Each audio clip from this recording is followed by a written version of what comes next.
Hello friends, according to the Guinness book of world records 1985 সালে মৌসিনরামে 26,000 millimetre বৃষ্টিপাত হয়।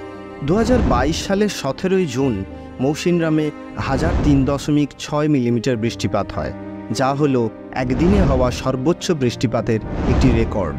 অথচ চেরাপুঞ্জিতে গেলে এই রকম একটি সাইনবোর্ড দেখতে পাওয়া যাবে যেখানে লেখা আছে the wettest place on planet আর্থ চেরাপুঞ্জি। এখন প্রশ্ন হলো, চেরাপুঞ্জি নাকি মৌসিনরাম, কোথায় সর্বাধিক বৃষ্টিপাত হয় এবং চেরাপুঞ্জি ও মৌসিনরামে এত বেশি বৃষ্টিপাত হওয়ার আসল কারণ কি? আবার মেঘালয়ের রাজধানী শিলংয়ে বৃষ্টিপাতের পরিমাণ তুলনামূলক কম কেন? আসুন বুঝে নেওয়া যাক আজকের এপিসোডে। ভারতের উত্তর পূর্ব দিকে অবস্থিত সেভেন সিস্টার্স স্টেটের মধ্যে মেঘালয় একটি রাজ্য। রাজ্যটির উত্তর ও পূর্ব দিকে রয়েছে ভারতীয় রাজ্য অসম এবং দক্ষিণ ও পশ্চিম দিকে রয়েছে প্রতিবেশী দেশ বাংলাদেশ।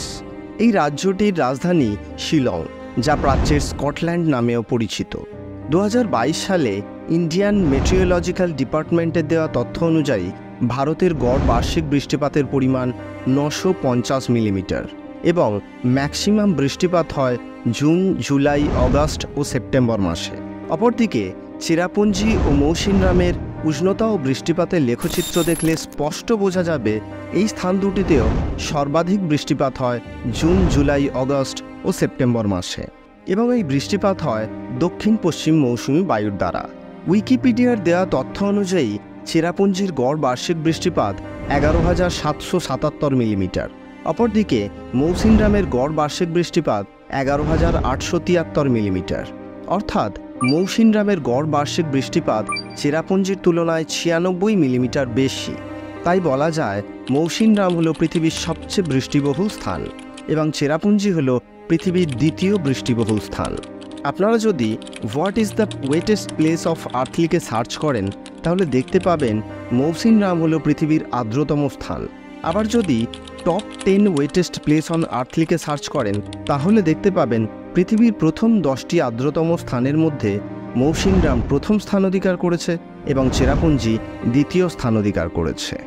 ভারতের উত্তর পূর্ব দিকে অবস্থিত মেঘালয় রাজ্যটির পশ্চিম দিকে রয়েছে গারো পাহাড়, মাঝখানে রয়েছে খাসি পাহাড় এবং পূর্ব দিকে রয়েছে জয়ন্তিয়া পাহাড়। গারো পাহাড় এলাকায় মেঘালয়ের 5টি জেলা রয়েছে, খাসি পাহাড় এলাকায় আরও 5টি জেলা রয়েছে এবং জয়ন্তিয়া পাহাড় এলাকায় মেঘালয়ের 2টি জেলা রয়েছে। এই মোট 12টি জেলা নিয়ে মেঘালয় রাজ্যটি গঠিত। এদের মধ্যে ইস্ট খাসি হিল জেলাটিতে মেঘালয়ের রাজধানী শিলং অবস্থিত এবং শিলং থেকে প্রায় 38 কিলোমিটার দক্ষিণে অবস্থিত চেরাপুঞ্জি এবং চেরাপুঞ্জি থেকে 15 কিলোমিটার পশ্চিমে অবস্থিত মৌসিনরাম। জুন, জুলাই মাসে যখন উত্তর গোলার্ধে গ্রীষ্মকাল চলে তখন ভারতের স্থলভাগে গভীর নিম্নচাপ কেন্দ্রের সৃষ্টি হয় এবং আরব সাগর ও বঙ্গোপসাগরে তখন উচ্চচাপ কেন্দ্র অবস্থান করে।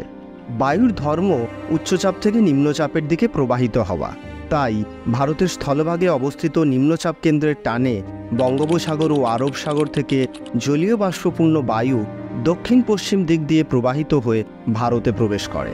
এই বায়ুটিই হল দক্ষিণ পশ্চিম মৌসুমী বায়ু। এই দক্ষিণ পশ্চিম মৌসুমী বায়ুর বঙ্গোপসাগরীয় শাখা বাংলাদেশের ওপর দিয়ে প্রবাহিত হয়ে মেঘালয় রাজ্যটিতে প্রবেশ করে গারো, খাসি ও জয়ন্তিয়া পাহাড়ের দক্ষিণ ঢালে আঘাত করে। আর আপনারা নিশ্চয়ই জানেন যে বায়ুতে জলীয় বাষ্পের পরিমাণ বেশি হয় সেই বায়ুর ঘনত্ব কম হয়, ফলে বায়ুটি হালকা হয়। আর তাই দক্ষিণ পশ্চিম মৌসুমী বায়ুর বঙ্গোপসাগরীয় শাখাটি এই পর্বতগুলির দক্ষিণ ঢাল বেয়ে ক্রমশ উপরের দিকে উঠতে থাকে।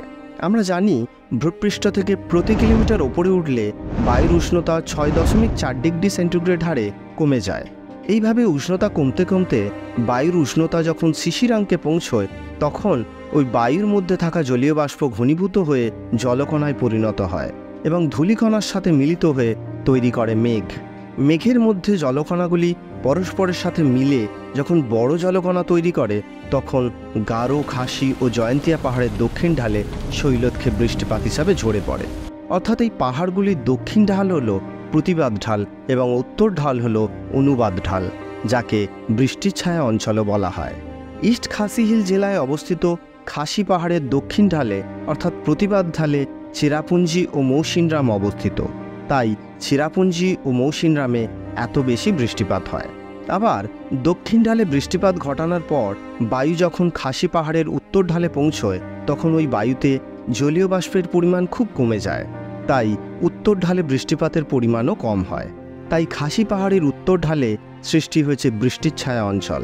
আর মেঘালয়ের রাজধানী শিলং খাসি পাহাড়ের উত্তর ঢালে অবস্থিত হওয়ায় চেরাপুঞ্জি ও মৌসিনরামের তুলনায় শিলংয়ে বৃষ্টিপাতের পরিমাণ অনেক কম। যেখানে মৌসিনরামে গড় বৃষ্টিপাত 11,873 মিলিমিটার, সেখানে শিলংয়ের গড় বার্ষিক বৃষ্টিপাতের পরিমাণ মাত্র 3,636 মিলিমিটার।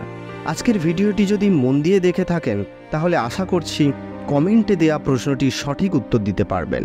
আপনারা দেখছিলেন জিও কিউরিও চ্যানেল, আর আমি তাপস দাস, সাইনিং অফ।